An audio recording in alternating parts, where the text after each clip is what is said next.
Bismillahirrahmanirrahim. Assalamualaikum warahmatullahi wabarakatuh. Alhamdulillahi ala ihsani wa syukru lahu ala taufiqihi wa amtinani wa asyhadu an la ilaha illallah wahdahu la syarika lahu ta'ziman li sya'nihi wa asyhadu anna Muhammadan abduhu wa rasuluhu da'ila ridwani. Allahumma salli alaihi wa ala alihi wa ashabi wa ikhwani. Hadirin hadirat yang dirahmati oleh Allah Subhanahu wa taala. Kita masih melanjutkan tentang sejarah Bani Israel ya. Kita masih pada Nabi Musa ya. Tatkala bertemu dengan Fir'aun ya. Nanti setelah itu Fir'aun tewas, setelah itu Musa keluar dari Mesir sampai kemudian perjalanan menuju Palestina, kemudian sampai di Palestina, baru kemudian sampai penghujung kepada Nabi Sulaiman alaihissalam, baru kemudian terjadi keributan setelah wafatnya Nabi Sulaiman alaihissalam sampai negara Israel sekarang insyaallah taala. Setelah itu baru kita kembali lagi ke sirah Nabi sallallahu alaihi wasallam. Jadi antum sabar bersama saya untuk mendengarkan kisah Yahudi ya.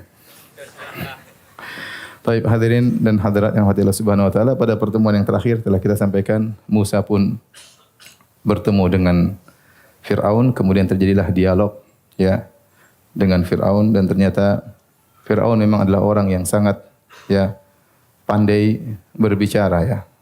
Dia seorang raja dan sekaligus pandai berbicara. Nabi Musa berkata ya, An arsil ma'ana Bani Israel, wahai Fir'aun, lepaskanlah Bani Israel bersamaku, jangan kau siksa, jangan kau hina mereka, rendahkan mereka. Kata Fir'aun, qala alam nurabbika fina walidan wa labista fina min umrika sinin. Wahai Musa, bukankah dulu engkau kami yang rawat, kau tinggal bertahun-tahun bersamaku ya, engkau menjadi anak angkat kami. Wa fa'alta fa'lataka allati fa'alta wa anta minal kafirin. Dan bukankah selain kau dulu kami yang rawat, kau telah berbuat kesalahan, bahkan kau membunuh salah seorang dari anak buahku, dan sekarang engkau termasuk orang-orang yang tidak tahu balas budi ya. Engkau termasuk orang tidak tahu balas budi ya. Maka ini adalah hujah yang disampaikan oleh Fir'aun, mengingatkan tentang kesalahan Musa yang telah pernah membunuh salah seorang anak buah dari Fir'aun, dan juga mengingatkan budi baik dari Fir'aun yang pernah merawat Nabi Musa tatkala masih kecil dalam kemewahan di kerajaan Fir'aun. Apa jawaban Musa alaihissalam? Qala fa'altuha idzan wa ana minadh-dhalin. Memang aku telah melakukannya, aku tidak mengingkari. Dan tatkala itu aku termasuk orang-orang yang khilaf, orang yang salah. Musa tidak mengingkari kesalahannya. Saya memang salah. Fa farartu minkum lamma khiftukum. Akhirnya saya pun kabur meninggalkan kalian, meninggalkan kota Mesir. Fa wahaba li rabbi hukman wa ja'alani minal mursalin. Namun setelah itu Tuhanku memberikan kepadaku ilmu dan aku pun diangkat menjadi seorang rasul. Wa tilka ni'matun tamunnuha alayya an abadta bani Israil. Adapun budi baikmu kepadaku ya, waktu kau merawatku sejak kecil, ya itu sebab karena kau telah memperbudak Bani Israel. Seandainya kau tidak memperbudak Bani Israel, seandainya kau tidak menyiksa Bani Israel, seandainya kau tidak membunuh anak-anak Bani Israel, maka aku tidak perlu untuk tinggal di kerajaanmu. Nabi Musa juga membantah pernyataan Fir'aun. Akhirnya Fir'aun bertanya, qala Fir'aun wa ma rabbul alamin? Apa itu Rabbul Alamin ya? Kata para ulama bahwasanya Fir'aun ini hatinya mengakui adanya Tuhan ya. Dan ini di zaman Nabi Yusuf alaihissalam sebelum Nabi Musa, yang kisah yang kita sebutkan tentang raja ya, kemudian Al-Aziz, Imra'atul Aziz, Zulaikha. Kalau kita baca kembali kisah pembicaraan Yusuf alaihissalam dengan mereka, Yusuf sedang berbicara dengan kaum yang mengenal Allah Subhanahu wa taala. Makanya sang menteri waktu tahu istrinya berbuat salah kepada Yusuf, beliau berkata kepada istrinya, Yusuf a'rid an hadha wastaghfiri li dzambik innaki kunti minal khati'in. Wahai istriku, beristighfarlah, sungguhnya kau termasuk orang-orang yang salah. Kemudian Zulaikha juga berkata, waktu dia mengaku akhirnya salah, dia mengatakan al-an hasal haq ana rawatuhu an nafsihi wa innahu laminas sadiqin dzalika liya'lama anni lam akhunhu bil ghaib wa anna Allah la yahdi kaidal khainin. Kata Zulaikha setelah ketahuan benar saya yang merayu dia, sesungguhnya Allah tidak memberi petunjuk kepada orang-orang yang berkhianat. Dia bilang apa? Sungguhnya Allah, ya. Wa ma ubarri'u nafsi, inna nafsa la ammaratun bisu illa ma rahima rabbi. Dan aku tidak mensucikan diriku, sungguhnya jiwaku telah tergoda dengan jiwaku telah menggodaku dan jiwa menyuruh kepada perbuatan yang buruk. Inna rabbi ghafurur rahim, ya. Sungguhnya Rabbku Maha Pengampun lagi Maha Penyayang. Kemudian dan dalam pembicaraan kisah surat Yusuf nampak sekali bahwasanya Yusuf sedang berbicara dengan suatu kaum yang mereka musyrikin tapi mereka mengenal Allah Subhanahu wa taala. Ya, sebagaimana kaum musyrikin di zaman Nabi sallallahu alaihi wasallam. Tetapi setelah suku Heksos hilang, ya, kemudian datang suku Al-Qibt, ya. Firaun benar-benar, ya, membuat kaumnya, rakyatnya lupa dengan Tuhan, lupa dengan Tuhan. Sebenarnya Firaun dalam hatinya mengakui adanya Tuhan. Makanya Allah sebutkan dalam banyak ayat bagaimana Firaun sebenarnya mengakui Tuhan. Di antaranya Allah berfirman, "Wajahadu biha wastaiqanatha anfusuhum dzulman wa uluwa." Mereka mengingkari mukjizat-mukjizat Nabi Musa. Secara zahir mereka ingkari. Wastaiqanatha anfusuhum, tetapi dalam hati mereka meyakini itu kebenaran datang dari Allah Subhanahu wa taala. Demikian juga Musa berkata kepada Firaun, "Ya laqad alimta ma anzala haula'i illa rabbus samawati basair." Ya, wahai Firaun, sungguhnya kau tahu tidak ada yang menurunkan semua mukjizat ini kecuali siapa? Allah Subhanahu wa taala. Jadi sekarang dia berlagak seakan-akan tidak mengenal Tuhan, seakan-akan dia ateis, tidak mengenal Tuhan. Maka dia ngomong sama Nabi Musa, "Wa ma rabbul alamin?" Apaan itu Rabbul alamin? Dia tidak mengatakan siapa Rabbul alamin. Kalau siapa berarti ngerti. Dia lebih parah lagi. Apaan itu Rabbul alamin? Seakan-akan dia tidak mengenal Tuhan. Ya ini tidak perlu dijawab. Ya, karena Musa tahu, Firaun tahu tentang adanya apa? Tuhan. Hati kecilnya mengakui adanya Tuhan. Maka Nabi Musa tidak perlu menjelaskan. Nabi Musa menjelaskan ini suatu yang nampak. Qala rabbus samawati wal ardi wa ma bainahuma in kuntum muqinin. Nabi Musa berkata, Rabbul alamin, yaitu penguasa langit, penguasa bumi, pencipta bumi, dan apa yang di antara keduanya, jika kalian meyakini. Seakan-akan, kata Ibnu Taimiyah rahimahullah tatkala mengomentari ayat ini, seakan-akan Musa berkata, kalau kalian punya keyakinan apapun, maka keyakinan terbesar dalam hati seorang yaitu yakin akan adanya Tuhan, dan itu sudah perkara yang fitrah. Makanya Nabi Musa berkata, kalau kau punya keyakinan, pasti kau yakin, ya, bahwasanya ada Tuhan yang menciptakan langit dan bumi, yang menciptakan di antara keduanya, yang menguasai langit dan bumi, yang mengatur langit dan bumi. Makanya Nabi Musa mengatakan, Tuhan adalah Rabbus samawati wal ardi wa ma bainahuma in kuntum muqinin. Kalau kalian meyakini, harusnya kalian tahu. Qala liman haulahu ala tastami'un. Firaun enggak bisa jawab. Enggak mungkin dia bilang saya Tuhan. Mau bilang Tuhan cipta apa? Sementara Nabi Musa membantah dengan bantahan yang mematikan. Tuhanku menciptakan langit dan bumi. Sekarang Firaun ngaku Tuhan enggak? Ngaku Tuhan, tapi dia mau bantah gimana? Mau ciptakan apa? Ya, bikin kue saja enggak bisa, kemudian mau ngaku sebagai Tuhan. Akhirnya dia bingung untuk menjawab. Mulai dia bikin gaduh. Dan ini biasa orang sudah tidak bisa menjawab, tidak berkutik dalam perdebatan. Mulai dia bikin gaduh. Dia mengatakan, qala liman haulahu ala tastami'un. Dengar. Itu dia ngomong apa? Coba kalian dengar, dia ngomong apa itu? Nabi Musa terus menjelaskan. Dia tidak peduli dengan ocehan, celotehan Firaun. Qala rabbukum wa rabbu abaikumul awwalin. Tuhan itu yang menciptakan kalian dan menciptakan nenek moyang kalian sebelum kalian. Ya, kalau engkau Tuhan wahai Firaun, terus yang ciptakan bapakmu siapa? Wong kau dulu belum ada. Paham? Logika sangat sederhana, ya. Ini bantahan Nabi Musa. Kalau kau Tuhan, ini kan di balik itu tersirat bantahan. Kalau kau Tuhan, terus yang ciptakan bapakmu siapa? Wong kau belum ada. Maka Nabi Musa berkata, Rabbukum wa rabbu abaikumul awwalin. Tuhan itu yang menciptakan kalian dan menciptakan nenek moyang kalian. Firaun tidak bisa jawab. Ini hujah kedua yang sangat logis. Kalau Tuhan harusnya bisa ciptakan langit dan bumi, dia tidak bisa. Kalau Tuhan harusnya dia yang ciptakan bapaknya. Maksudnya sebelum dia harusnya bapaknya ada yang ciptakan. Wong bapaknya sudah ada sebelum dia ada. Akhirnya dia bikin gaduh lagi, dia mengatakan, "Inna rasulakumul ladzi ursila ilaikum lamajnun." Sungguhnya ini utusan yang diutus kepada kalian si Musa ini sungguh lamajnun, sungguh orang gila. Ini sudah enggak bisa bantah.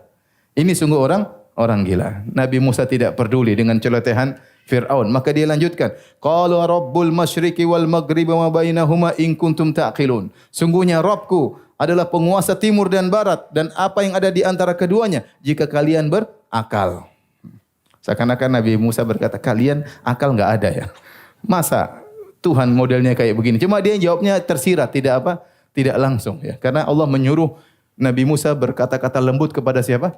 Kepada Fir'aun. Sehingga Nabi Musa membantah dengan tersirat. Dia mengatakan, Tuhanku adalah penguasa langit, penguasa timur dan barat dan apa di antara keduanya jika kalian berakal. Ini dalil bahwasanya kalian sudah tidak berakal sampai bisa percaya orang seperti Fir'aun ini sebagai Tuhan.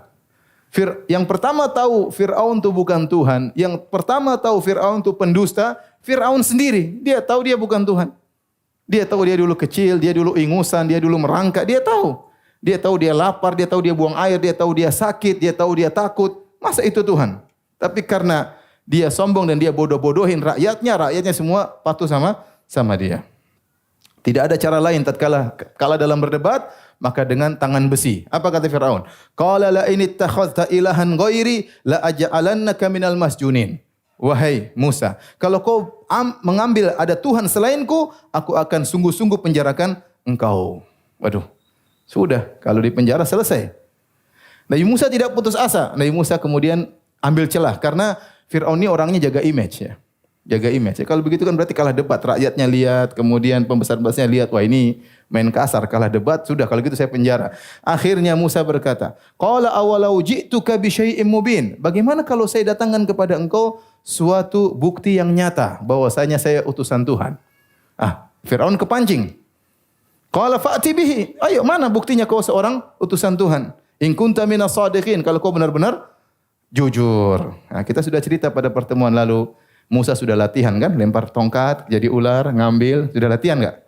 Sudah. Sekarang dengan dia pede, fa'alqa asahu fa idza hiya thu'banun mubin. Maka Musa pun melemparkan tongkatnya, tiba-tiba menjadi ular yang bergerak-gerak. Nabi Musa tidak takut ya. Karena dia sudah latihan. Yang lain pada ketakutan. Ini mukjizat yang pertama. Wa naza'a yadahu fa idza hiya baydha'u lin-nadhirin. Kemudian dia keluarkan tangannya, tiba-tiba putih, bercahaya, bukan karena sakit tapi ini menunjukkan bahwasanya suku Bani Israel mereka bukan orang yang putih. Ya mungkin kulitnya coklat ya. Namun kemudian warna tangannya menjadi putih, keluar cahaya di zaman belum lahir Thomas Alva Edison waktu itu. Ini mukjizat. Tapi Firaun memang canggih. Firaun memang apa? Canggih. Pantas dia, kalau dia bisa menipu rakyatnya semua dia Tuhan, berarti dia pintar atau tidak? Pintar berarti. Apa kata dia tatkala Musa sudah menunjukkan mukjizat semua? Kata dia, qala lil mala'i haulahu, dia berkata kepada orang-orang di sekitarnya, inna hadza la sahirun alim. Ini memang penyihir hebat. Ini Musa apa? Penyihir hebat. Selesai. Kalau sudah dicap penyihir, apalagi di zaman tersebut, zaman banyak orang melakukan praktek sihir, maka Musa tidak ada nilainya lagi. Kecuali dia hanya seorang apa? Penyihir. Mukjizat yang dia lakukan tidak bisa membuktikan dia utusan Tuhan. Ini dalil atau hujah yang disampaikan oleh Fir'aun. Ini hujah yang sangat cerdas daripada Fir'aun. Famadha yuridu an yukhrijakum min ardikum bisihrihi famadha ta'murun. Maka dia provokasi rakyatnya. Wahai rakyatku, wahai menteri-menteriku, ini tukang sihir. Apa tujuan dia bikin sihir ini? Dia ingin mengeluarkan kalian dari negeri kalian dengan sihirnya. Kalau gitu apa yang kita lakukan sama orang ini? Provokator ya. Ya, ini tukang sihir. Tujuan dia melakukan sihir agar kita terusir dari negeri kita Mesir ini. Apa yang kalian perintahkan kepadaku? Firaun jaga image. Oh ya apa? Akhirnya anak buahnya terpancing, tidak bilang bunuh, penjara enggak. Anak buahnya berkata, qalu arjih wa akhahu wa ba'ath fil madaini hasyirin ya'tuka bikulli saharin alim. Wahai Musa kalau begitu, wahai Firaun kalau begitu begini saja. Kau utus seluruh orang-orang untuk datangan penyihir dari berbagai tempat kemudian duel sama Musa. Seandainya anak buahnya bilang bunuh saja, mungkin Firaun apa? Bunuh. Tapi ternyata anak buahnya bilang enggak bunuh. Ya sudah kalau gitu di tukang sihir ajak duel sama tukang sihir kita. Fajumi as-saharatu limiqati yaumin ma'lum. Akhirnya datanglah para penyihir dari berbagai macam tempat, kemudian datang berkumpul ya. Yang Nabi Musa berkata, silakan berkumpul ya. Duhan ya, di waktu duha, kemudian yaumuz zinah wa an yuhsyaran nasu apa? duha, bahwasanya dikumpulkan di hari semacam hari Id mereka berkumpul orang rame-rame di waktu duha, maka para penyihir datang. Kemudian mereka berkata kepada Firaun. Qalu li Firaun, kata para penyihir, wahai Firaun, a inna lana la ajran in kunna nahnul ghalibin? Apakah kita akan dapat ganjaran kalau kita bisa mengalahkan Musa? Qala na'am wa innakum laminal muqarrabin. Bukan cuma dapat ganjaran wahai para penyihir, kalian akan menjadi menteri-menteri dekatku. Tenang aja, yang penting ngalahkan siapa? Musa. Akhirnya orang-orang berkumpul, ramai banget. Maka terjadilah duel Nabi Musa dengan banyak penyihir. Ada yang mengatakan ratusan, ada yang mengatakan ribuan. Tidak ada riwayat yang sahih, tapi intinya mereka jumlahnya banyak. Dan penyihir-penyihir top dan dihadiri oleh seluruh rakyat Mesir menyaksikan duel tersebut. Akhirnya Nabi Musa berkata, "Alkuma antum mulkun." Lemparkanlah apa yang hendak kalian lempar. Kemudian mereka pun melemparkan tongkat-tongkat mereka, tali-tali mereka. Kemudian fa idza hibaluhum wa isihim yukhayyalu ilaihi min sihrim annaha tas'a. Maka kemudian ya kata Allah Subhanahu wa taala, "Saharu a'yunan nas wastarhabuhum." Maka mereka pun menyihir mata manusia. Seluruh rakyat yang nonton tatkala itu melihat bahwasanya tali-tali tersebut bergerak menjadi ular, tongkat-tongkat tersebut bergerak menjadi ular. Makanya waja'u bi sihrin azim, kata Allah, mereka mendatangkan sihir yang hebat. Kenapa yang tersihir bukan satu dua orang, satu negara semuanya apa? Tersihir. Yang hadir semuanya tersihir melihat itu menjadi ular. Berarti memang jin-jinnya top-top waktu itu. Sehingga semua bisa tersihir. Bahkan bukan cuma rakyat, bahkan Nabi Musa juga sempat tersihir. Yukhayyalu ilaihi min sihrihim annaha tas'a fa aujasa fi nafsihi khifatan Musa. Maka akhirnya Nabi Musa pun dikhayalkan kepada beliau bahwasanya ular tersebut bergerak. Nabi Musa pun takut. Membuktikan Nabi Musa juga tersihir saking hebatnya itu jin-jin.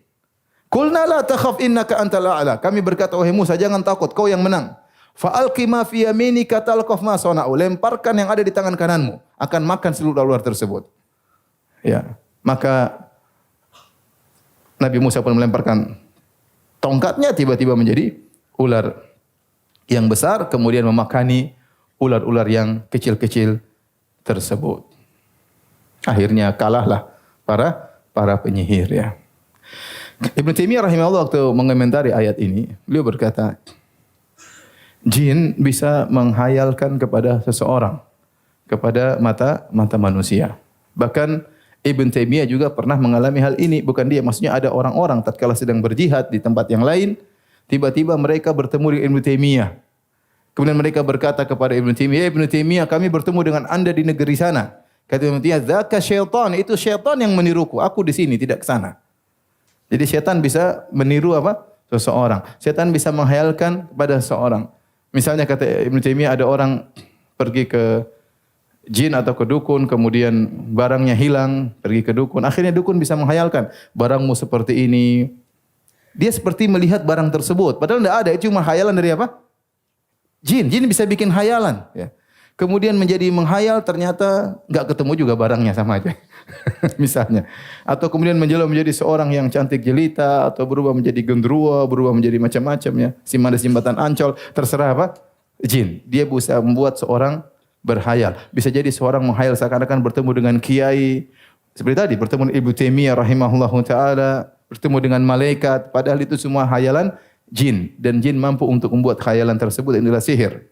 Akhirnya tatkala para penyihir melihat kehebatan Nabi Musa alaihissalam, mereka tahu bahwasanya apa yang dilakukan oleh Musa bukanlah sihir, tetapi kenyataan. Karena mereka para penyihir, mereka pakar. Ini bukan sihir ini. Buktinya kalau kami melakukan sihir, tapi yang didatangkan oleh Musa ini bukan sihir. Karena Nabi Musa melemparkan tongkatnya, tiba-tiba menjadi ular betulan, bukan ular mainan, bukan ular khayalan, tapi ular apa? Betulan. Ya. Sehingga mereka tahu bahwasanya tidak mungkin ada yang mampu merubah kayu menjadi ular betulan kecuali pencipta alam semesta. Ya, pencipta alam semesta. Maka akhirnya mereka beriman kepada Nabi Musa.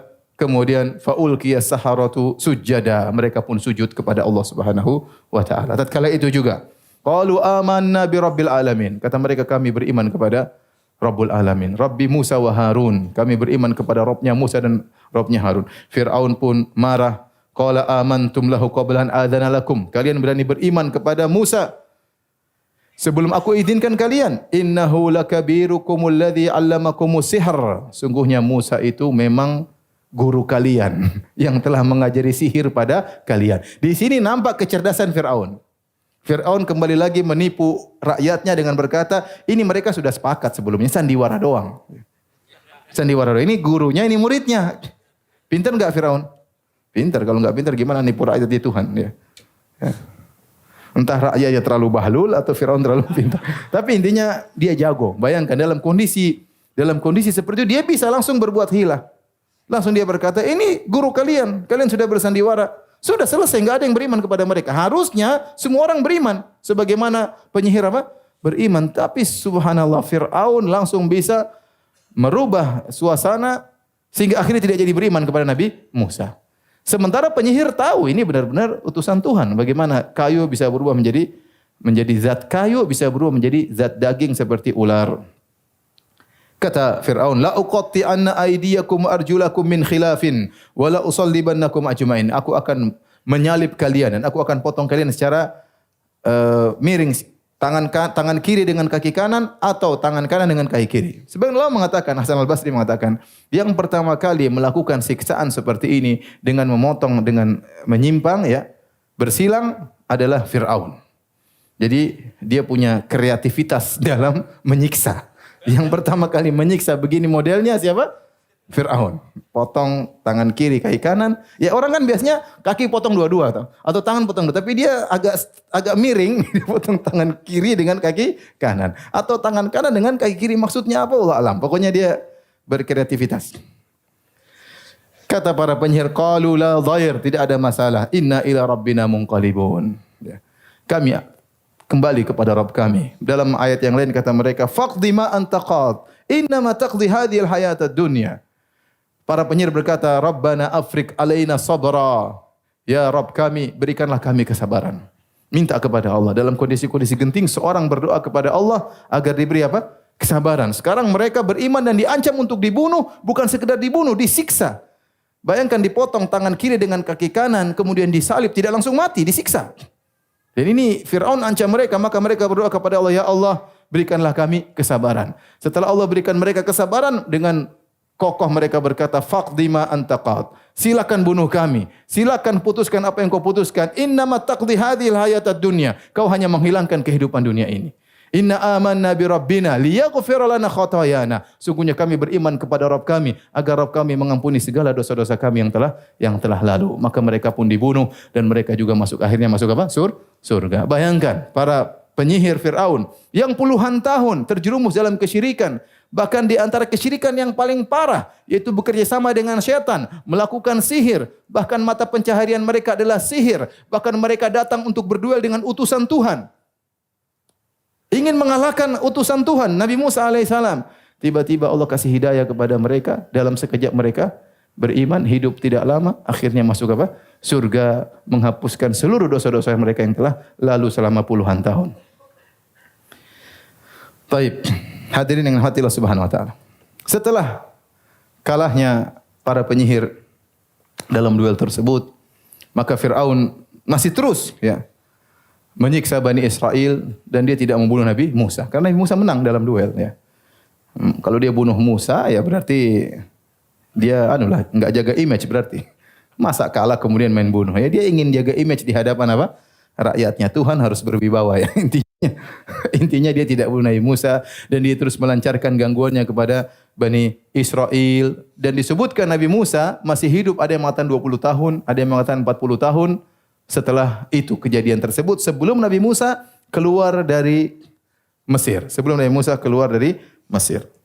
Allah Subhanahu wa taala menyebutkan dalam surat Al-A'raf ayat 139 dan seterusnya, akhirnya mereka terus ya menyiksa kaum Al-Qibti, suku Qibti ya. Kemudian akhirnya kaum Nabi Musa mengeluh kepada Nabi Musa. Qalu udzina min qabli an ta'tiyana wa min ba'di ma ji'tana. Wahai Musa, sebelum kau datang kami sudah disiksa, diperbudak, dipekerjakan. Ya. diperbudak, dihina dan yang lainnya. Wa min ba'di ma ji'tana, kau datang pun kami sekarang masih disiksa. Jadi mereka ngeluh ya. Anak-anak kami dibunuh, kami jadikan budak, kemudian yang lainnya. Bagaimana wahai Musa? Qala asa rabbukum ayyuhlika aduwakum wa yastakhlifakum fil ardi. Semoga Rabb kalian membinasakan musuh kalian dan menjadikan kalian berkuasa di atas muka bumi, fayanzura kaifat, atau menggantikan mereka di atas muka bumi, fayanzura kaifa ta'malun, dan Allah melihat apa yang akan kalian kerjakan di atas muka bumi ini. Ternyata tidak secepat yang diduga. 20 tahun baru kemudian, atau sebagian ulama mengatakan 40 tahun baru kemudian perkataan Nabi Musa ini dikabulkan. Ya.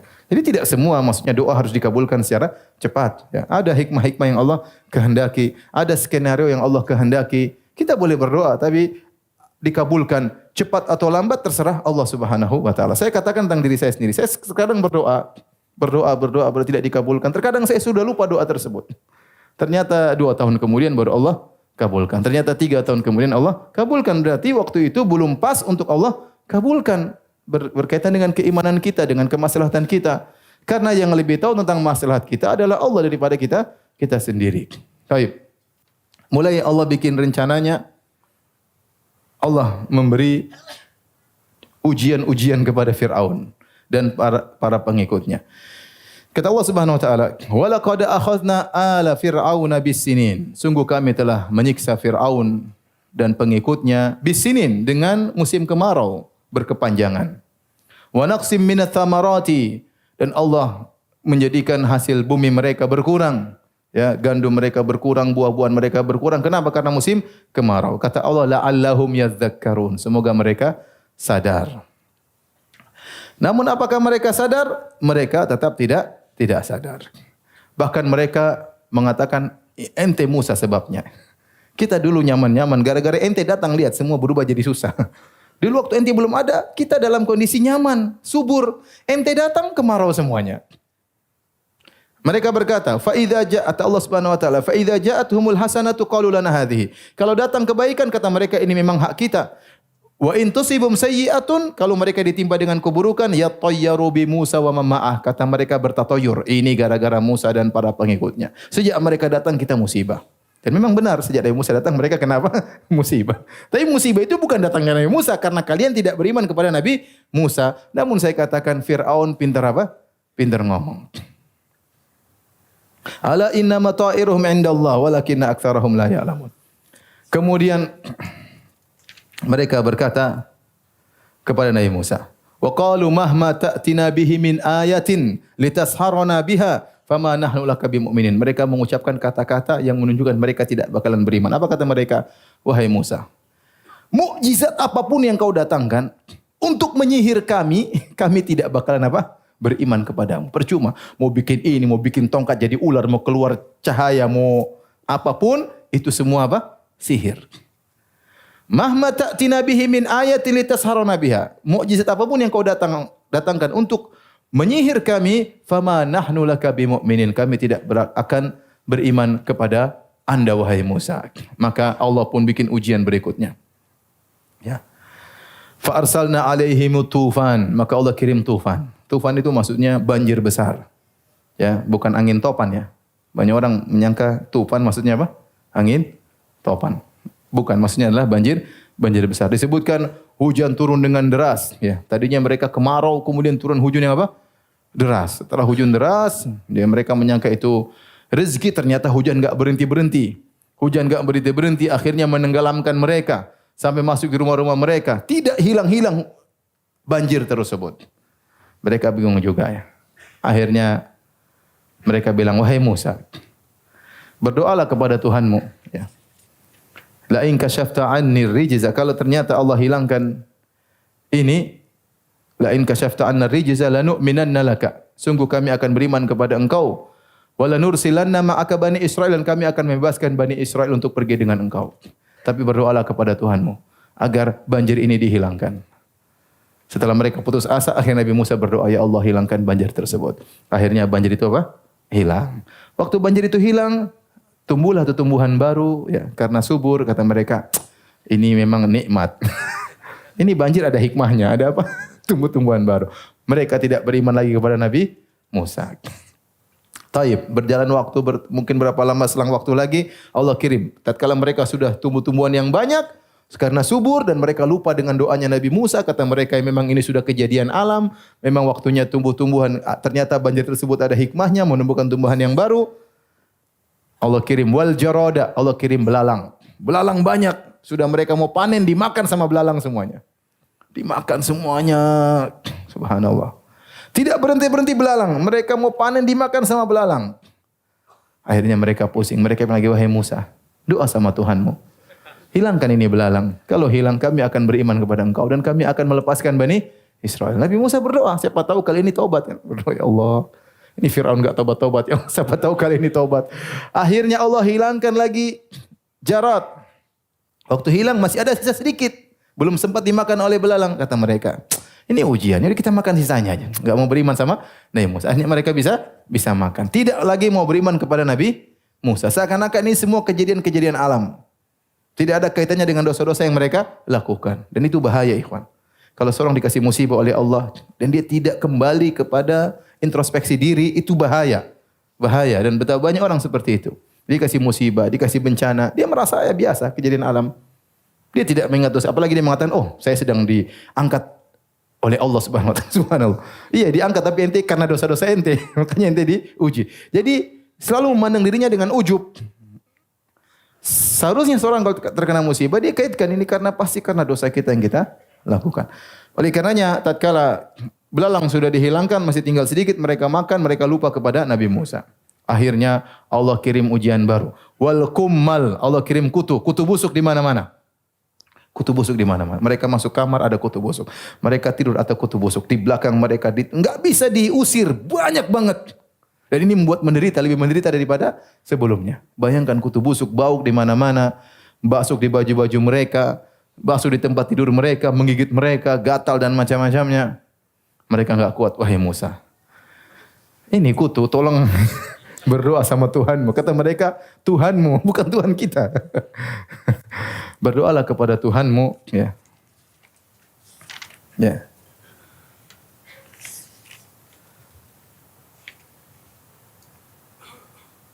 Mereka berkata, ya Musa, ud'u lana rabbaka bima ahida indak. Ya Musa, doalah kepada Tuhanmu. Jadi mereka belum mengakui Allah sebagai apa? Tuhan. Ya. Oleh karenanya Fir'aun menanamkan kepada rakyatnya bahwasanya tidak ada Tuhan. Tuhan cuma dia sendiri. Makanya waktu Nabi Musa mengatakan, kau tahu wahai Fir'aun, laqad alimta ma anzala haula ila rabbus samawati wal ardh. Tidak ada yang menurunkan ini semua kecuali, tidak ada yang menurunkan ini semua mukjizat kecuali penguasa langit dan bumi. Nabi Musa mengabarkan bahwa Tuhannya di atas, maka Fir'aun menantang. Fir'aun berkata kepada panglimanya, wa ya Haman ibn li sarhal la'alli ablughul asbab as-samawati fa attali'a ila ilahi Musa wa inni la adhunnuhu kadziba. Wahai panglima Haman, tolong bikin tangga yang tinggi. Saya mau tengok di langit, ada Tuhannya Musa atau tidak. Saya pasti yakin dia itu dusta, di atas enggak ada Tuhannya. Sehingga kata para ulama, orang yang meyakini Tuhan di atas mengikuti keyakinan Nabi Musa alaihissalam. Yang mengingkari Tuhan di atas ikut-ikutan sama siapa? Fir'aun. Jadi dia ingin menekankan kepada rakyatnya bahwasanya tidak ada Tuhan. Sehingga apapun pengakuan Musa dia ingin bantah. Tetapi tatkala dalam kondisi sulit, hati kecilnya tahu ada Tuhan. Maka dia bilang, wahai Musa, berdoa agar hilangkan kutu. Akhirnya Nabi Musa berdoa, kutu semua hilang. Dan yang menakjubkan, tatkala terjadi musibah-musibah tersebut, kata para ahli tafsir, tidak menimpa rumah-rumah Bani Israel. Jadi kutu-kutu tidak ke rumah Bani Israel. Belalang-belalang tidak makan hasil panen Bani Israel. Ya. Banjir hanya daerah Fir'aun dan teman-temannya. Bani Israel tidak kebanjiran. Mereka punya kampung sendiri. Tatkala sudah dihilangkan, mereka kufur lagi kepada Nabi Musa. Allah kirim wadh-dhafadi'. Allah kirim kodok. Kodok di mana-mana. Kodok di mana-mana. Ya. Disebutkan sampai tidur ada kodok, mau ini ada kodok. Sampai mereka takut bicara. Kalau mereka bicara, kodok langsung masuk. Karena kodok loncat. Jadi saking banyaknya apa? Kodok. Akhirnya mereka, ya Musa, ini kodok hilangkan. Insya Allah kita beriman habis ini. Ternyata Nabi Musa berdoa, kodok hilang, tetap saja apa? Ngeyel, kafir lagi, subhanallah. Betapa kuat syubhatnya Fir'aun. Akhirnya Allah kirim lagi waddama, Allah kirim darah. Darah, semua sumber air mereka jadi darah. Mereka ke sungai Nil jadi sungai darah. Mereka ke sumur, mereka ambil air, diangkat jadi darah. Semua jadi darah. Mereka lihat kampungnya Bani Israel, enggak ada darah. Oh iya, airnya berjernih di sana. Akhirnya mereka ke sana ngambil air dari sumurnya Bani Israel. Dibawa sampai rumah jadi darah. Mereka bingung.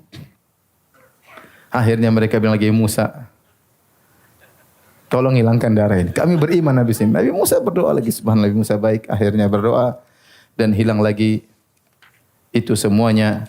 Namun mereka juga tidak beriman. Tatkala mereka tidak beriman, ya,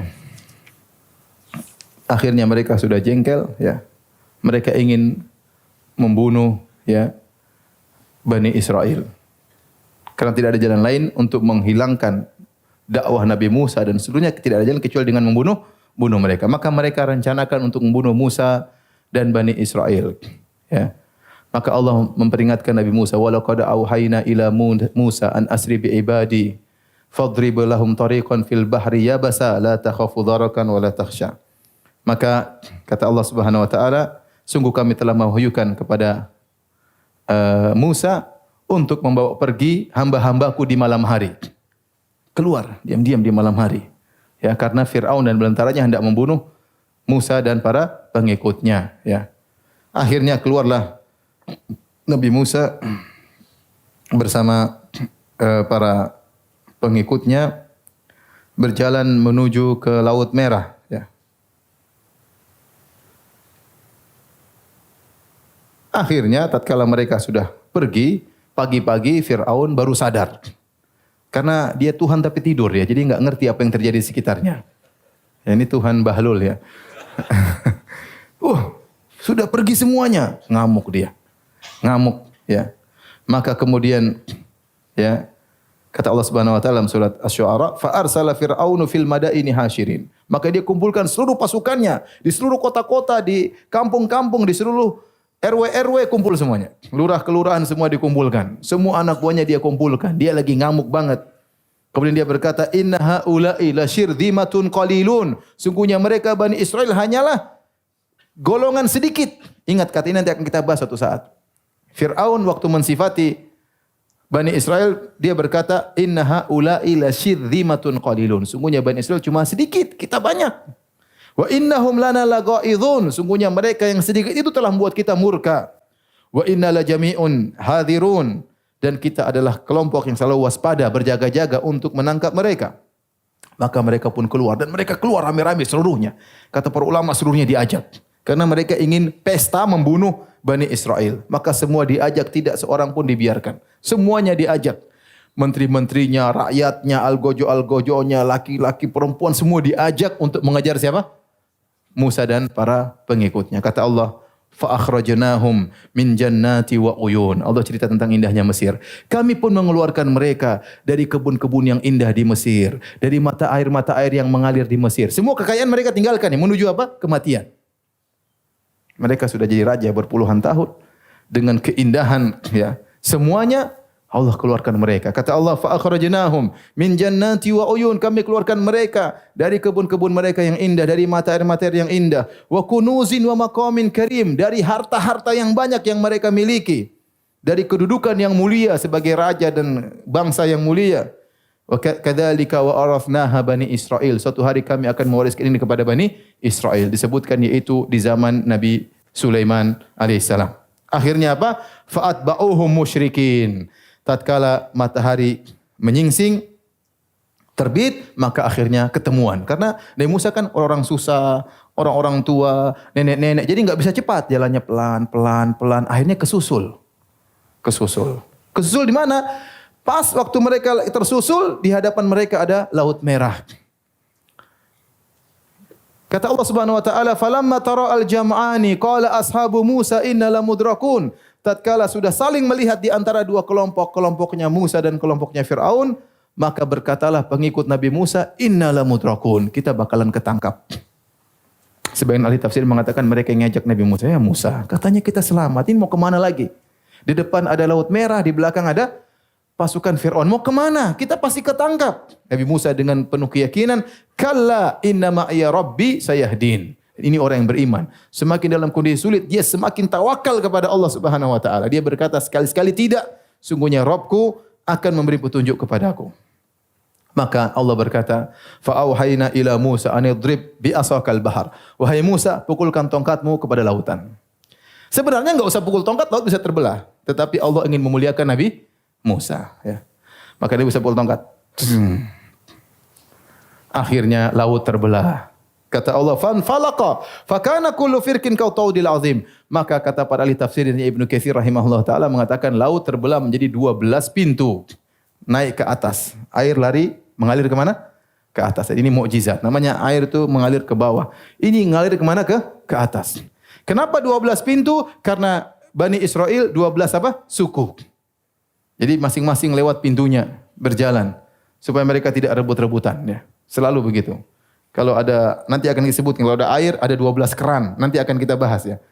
Intinya 12 pintu, kemudian mereka berjalan. Bahkan kata Ibnu Katsir rahimahullah ta'ala, jadi air. 1, 2, 3, 4. Tetapi di antara dinding-dinding air tersebut ada lubang-lubangnya. Sehingga mereka bisa saling melihat. Karena mereka bilang, Musa jangan-jangan yang sana sudah tenggelam. Jangan-jangan suku sana sudah tenggelam. Jangan banyak ngomong, lihat nih. Kebuka. Jadi mereka saling apa? Melihat. Jadi mereka selalu curiga-curiga sama siapa Nabi Musa. Jadi dibuka oleh Allah, dibuka sehingga meskipun ada dinding ada lubang-lubangnya. Bisa masih selamat jalan bareng. Tapi akhirnya mereka berjalan sampai di ujung. Ya, sebentar. Saya bukakan dalam surat Ad-Dukhan.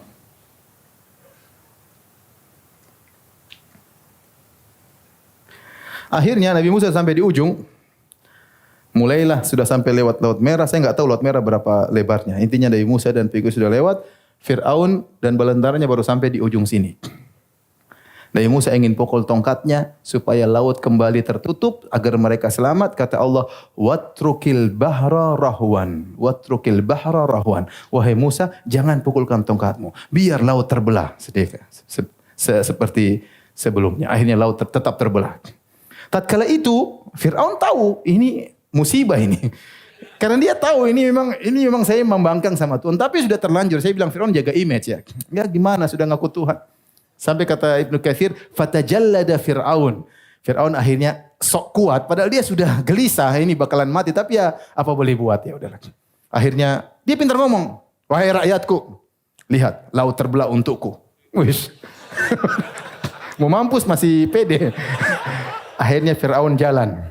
Lihat, laut terbuka untukku. Dasar rakyatnya bodoh semua. Ngikut akhirnya. Ngikut. Sudah sampai tengah-tengah mau di ujung. Nabi Musa tinggal pukul tongkat lagi. Kembali lagi. Waktu laut kembali tertutup. Disitulah Fir'aun kemudian beriman. Falamma adrakahul gharaku qala amantu annahu la ilaha illalladzi amanat bihi banu Israil. Tatkala Fir'aun tahu akan tenggelam, dia berkata, aku beriman. Sungguhnya tidak ada yang berhak disembah kecuali Tuhannya Bani Israel. Yaitu dia mengucapkan la ilaha illallah. Oleh karenanya, kata yang terakhir keluar dari Fir'aun apa? La ilaha illallah. Tapi apa bermanfaat? Tidak bermanfaat. Akhirnya datang dalam hadis yang hasan, Jibril alaihissalam lihat Fir'aun komat kamit, dia ambil pasir masukin. Biar enggak banyak ngomong ya. Karena kalau ngomong-ngomong nanti Allah maafkan. Jibril tidak mau. Kata para ulama, Jibril tidak mau Fir'aun khawatir terkena rahmat Allah ya. Karena Jibril tahu betapa rahmatnya Allah Subhanahu wa taala. Jibril lebih tahu tentang Allah daripada kita. Ini kalau Fir'aun komat kamit, astagfirullah bahaya. Bergunding masukin apa? Akhirnya dia ambil pasir masukin mulut Fir'aun, selesai. Enggak diterima taubatnya. Karena sudah nyawa siap dicabut, akhirnya tenggelamlah. Maka tewaslah Fir'aun dan bala tentaranya, dan itu semua dilihat oleh Nabi Musa alaihissalam dan Bani Israel. Kemudian Bani Israel masih ngomong, wahai Musa, itu Fir'aun kemana? Jangan-jangan enggak mati. Ya, jadi mereka tuh selalu begitu ya, suudzon sama siapa? Nabi Musa. Akhirnya Allah Subhanahu wa taala ya apa namanya? Al-yauma nunajjika bi badinika litakuna liman khalfaka ayah. Maka pada hari ini kami selamatkan jasadmu hai Firaun. Jadi Firaun nampak di atas, diselamatkan. Yang lain hilang semua, kecuali jasad siapa? Firaun. Agar Bani Israel lihat tuh, oh itu Tuhan sudah tewas. Biar mereka tahu bahwasanya benar-benar mati. Karena kalau tidak kelihatan mereka akan mengatakan Firaun belum mati. Siapa tahu main-main ketemu Nyi Roro Kidul enggak tahu. Ya udah. Ternyata udah tewas. Kemudian mereka melanjutkan perjalanan. InsyaAllah kita bahas pada 2 pekan lagi biidnillahi ta'ala. Kalau ada yang bertanya, saya persilahkan. Wallahu ta'ala alam bisawab.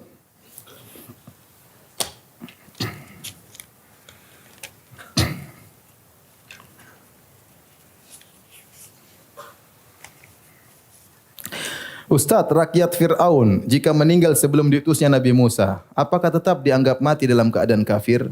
Karena kan mereka ditipu oleh Fir'aun. Enggak usah dibahas, ngapain nanti bahas mereka? Ya sudah, mereka sudah tewas. Sebelumnya kita enggak tahu, serahkan kepada Allah Subhanahu wa taala. Kita enggak tahu apakah sudah tegak hujah kepada mereka. Karena masalahnya ajaran Nabi Yusuf masih ada. Mereka kan Fir'aun datang setelah zaman siapa Nabi Yusuf. Dan Yusuf berdakwah. Ya, tapi apakah tegakkan hujah atau enggak bukan urusan kita.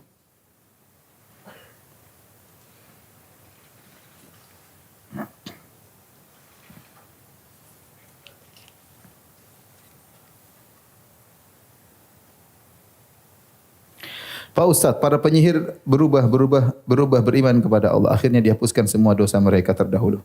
Bagaimana dengan para korban penyihir tersebut? Orang-orang yang sudah mereka zalimi. Bukankah seorang tidak masuk surga sebelum kezaliman antara Bani Adam terselesaikan, Pak Ustaz? Benar, itu hukum asal. Jika kita menzalimi seorang, maka dia akan menuntut pada hari kiamat. Kecuali rahmat Allah yang mengampuni hamba tersebut.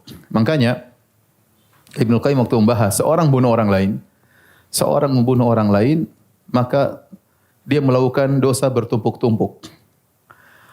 Pertama, ya, ada berkutat pada dia 3 hak. Pertama, dia melanggar hak Allah. Allah melarang membunuh hambanya dan dia telah melanggar hak Allah, ini dosa besar.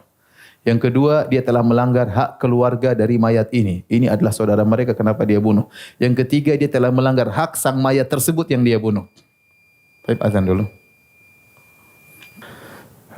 Jadi kalau seorang membunuh orang lain, maka terkumpul kepadanya 3 hak yang dia langgar, hak Allah, hak keluarganya, dan hak mayat itu sendiri. Jika dia beristighfar kepada Allah, bertobat kepada Allah, maka hak Allah gugurkan. Dia sudah bertobat kepada Allah dan Allah asalnya Maha Pengampun lagi Maha Penyayang. Kemudian kalau ternyata dia minta maaf kepada keluarganya atau dia bayar dia yang membuat keluarganya ridha, ini boleh, keluarganya maafkan, maka hak mereka telah mereka gugurkan. Tinggal 1 hak yang dia tidak tahu hakikatnya. Bagaimana dengan mayat ini? Dia tidak tahu mayat ini akan maafkan dia atau tidak. Kalau dia mau tahu, dia hidupkan lagi, dia tanya, kau maafkan saya atau tidak? Ini tidak mungkin. Maka tinggal 1 hak yang harus dia tunaikan di hari kiamat kelak. Dan pada asalnya orang terbunuh dia akan menuntut ya hal tersebut ya, hak dia. Makanya yang pertama kali disidang oleh Allah Subhanahu wa taala adalah hari kiamat fid dima, tentang masalah darah. Orang yang terbunuh akan memegang tangan orang pembunuhnya, dia datang kepada Allah mengatakan, "Ya Rabbi hadza qad qatalani." Ya Allah, ini telah bunuh saya waktu di dunia.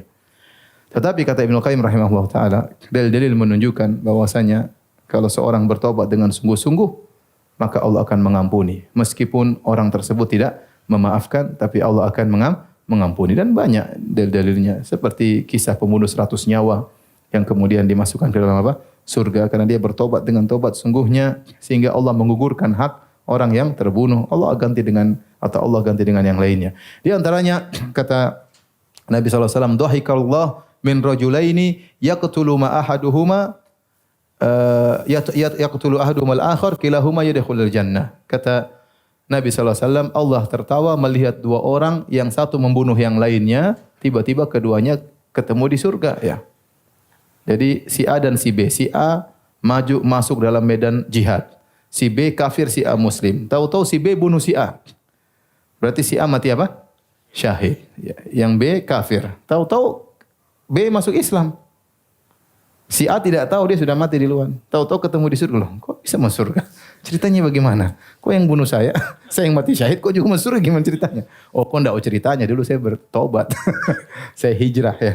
Jadi bisa jadi penyihir tersebut mungkin telah mendolimi banyak orang, tapi Allah ampuni karena taubat mereka yang luar biasa. Oleh karena taubat bertingkat-tingkat. Tidak semua orang hijrahnya sama. Tidak semua orang tobatnya apa? Sama. Lihat kisah seorang wanita yang berzina, kemudian dia bertobat kepada Allah, minta ditegakkan hukum had, kemudian dia dirajam sampai meninggal dunia. Kata Nabi SAW, laqad tabat taubatan, law wuzi'at ala sab'ina min ahli Madinah, la wasi'atuhum au kama qala Nabi SAW. Kata Nabi SAW, wanita ini telah bertobat dengan tobat yang agung. Kalau dibagi untuk 70 orang bertobat, bisa diterima oleh Allah Subhanahu wa taala. Berarti tobat itu bertingkat-tingkat. Sebagaimana hijrah juga bertingkat-tingkat. Ada orang hijrah-hijrahan, ada hijrah betulan, ada ikut-ikutan ya. Ada hijrah kanan kiri, tergantung. Ustaz, apabila ada seorang kafir menikah secara kafir, lalu orang itu masuk Islam, apakah harus menikah ulang ya? Enggak, kalau dua-duanya masuk Islam maka tidak perlu apa? Tidak perlu menikah ulang. Oleh karenanya di zaman Nabi SAW banyak orang-orang menikah dengan cara kafir. Tatkala mereka masuk Islam, Nabi tidak suruh mereka untuk nikah ulang ya. Kalau mereka masuk Islam tidak perlu nikah ulang. Berlanjut pernikahan mereka. Ustaz, bagaimana hukumnya salat di belakang imam yang fasik? Ini ada khilaf di kalangan para ulama. Mazhab Syafi'i atau jumhur ulama mengatakan tidak mengapa. Yang penting dia seorang muslim ya, maka salatnya sah. Dan hukum salat, bukankah orang yang berzina salatnya sah? Sah. Selama salatnya sah, maka makmum di belakangnya juga apa? Sah. Selama dia bukan musyrik. Namun pendapat mazhab Malikiyah disebut oleh Qurtubi bahwasanya tidak boleh bermakmum di belakang orang yang fasik. Kalau dia salat di belakang orang fasik, dia salat ulang. Kata Imam Al-Qurtubi rahimahullahu taala. Kenapa? Karena Nabi SAW berkata, ya ummukum aqra'ukum li kitabillah. Yang jadi imam yang paling mahir dalam baca Al-Qur'an, bukan sembarang orang. Kata Imam Al-Qurtubi, bagaimana Imam Syafi'i bagaimana syariat tidak membolehkan kita memberikan amanah 1 dirham kepada orang yang fasik, kemudian masalah salat, masalah urusan surga neraka kita berikan kepada orang yang fasik. Ini pendapat ya. Namun secara dalil ya, pendapat Imam Syafi'i kuat, maksudnya kalau secara sah saja. Ya, ada orang fasik jadi imam, kita salat di belakangnya sah. Tetapi tentu tidak afdal ya. Yang afdal kita mencari imam yang memang pantas untuk jadi imam. Apa benar sebagian ulama mendhaifkan hadis tentang salat syuruk? Iya, sebagian ulama mendhaifkan, sebagian ulama menghasankan. Ya, di antara yang menghasankan Syekh Al-Albani rahimahullah, Syekh bin Baz rahimahullah taala, yang mendhaifkan ada sebagian ulama muasirin juga yang mendhaifkan hadis tersebut. Tapi intinya salat syuruk itu adalah kegiatan yang disyariatkan. Yang jadi masalah pahalanya, ya. Kebiasaan Nabi SAW setelah salat subuh beliau duduk di tempat beliau salat, beliau berzikir sampai terbit matahari. Dan kita tahu Nabi juga salat duha, ya. Itu kebiasaan Nabi. Jadi jika seorang biasakan dirinya setelah salat subuh berzikir kepada Allah sampai waktu syuruk, kemudian dia salat duha, karena waktu salat syuruk itu salat duha. Dia salat duha, maka dia jelas dapat pahala mengikuti sunnah Nabi SAW. Yang jadi masalah, apakah pahalanya dapat umrah atau haji itu sahih atau tidak, itu yang diperselisihkan. Adapun amalnya boleh.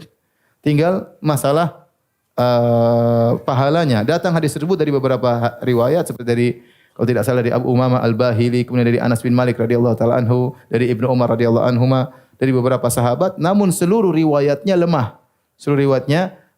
Nah, lemah ini apakah bisa saling menguatkan? Disitulah tempat ijtihad para ulama. Sebagian ulama mengatakan tidak bisa saling menguatkan karena hadisnya sangat lemah. Sebagian ulama mengatakan bisa saling menguatkan sehingga menaik menjadi derajat hasan, sehingga dihasankan oleh Syekh Al-Albani dan Syekh bin Baz rahimahullahu taala. Ustaz, bagaimana kiat-kiat agar tidak sering terjadi kesalahpahaman perselisihan dalam rumah tangga? Kita menjalani kehidupan rumah tangga, agar kita tidak sering bertengkar, kita harus yakin bahwasanya kita sedang beribadah. Sehingga kita punya ibadah bagaimana menghadapi istri. Menghadapi istri adalah suatu ibadah. Bagaimana kalau dia begini, bagaimana dia begini. Kita lihat bagaimana syariatnya, apa yang disuruhkan oleh Nabi, diperintahkan Nabi kepada kita suami untuk bersabar kepada istri dalam banyak hadis. Kemudian sang istri pun sadar bahwasanya dia harus tahu bahwasanya kehidupan rumah tangga adalah ibadah dan dia harus tahu bagaimana bersikap terhadap suami. Jika ternyata salah satunya tidak paham akan hal ini, maka agak repot, maka harus duduk bareng, ngaji bareng ya. baca tentang hak-hak suami, istri baca hak suami, suami baca hak-hak istri, dan kita tahu bahwasanya kehidupan ini adalah kehidupan rumah tangga, adalah kehidupan ibadah. Demikian wallahu ta'ala alam bisawab. Subhanakallah bihamdik asyhadu an la ilaha illa anta astaghfiruka wa atubu ilaik. Assalamualaikum warahmatullahi wabarakatuh.